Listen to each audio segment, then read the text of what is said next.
Penang. Kalau pergi jauh tu, lagi rasa dia punya performance dia tu. So abang dah pakai Voltec ni berapa lama? Oh, saya dah pakai Voltec ni dalam masa 6 bulan. Ini pun kawan saya recommend. Dia pakai okey. So dia recommend kat saya try pakai. Abang pakai kat kereta ni lah? Dekat kita ni. Ada? Juga. Ada coy?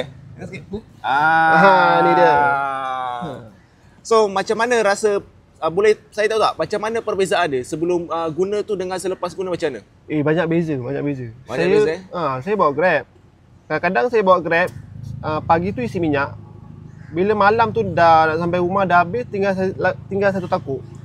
Saya rasa pun macam kalau lama-lama tak boleh jadi ni. So saya fikir alternatif macam mana nak jimatkan minyak, performance enjin lebih smooth. And kita punya kereta lagi prestasi lagi okey lah.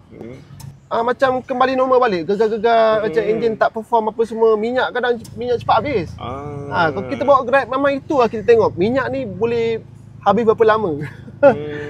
Tu saya beli benda ni atas rekomen kawan lah. Beli Voltec ni, alhamdulillah semua banyak sangat beza dia. Performance dia lebih cantik. Memang kena try.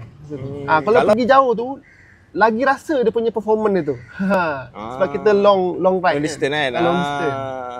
Okey bang, terima kasih bang. Okey, sama-sama. So mana-mana yang nak dapatkan Voltec ni, okey, nak bantu prestasi kenderaan, korang boleh dapatkan tekan link dekat bawah.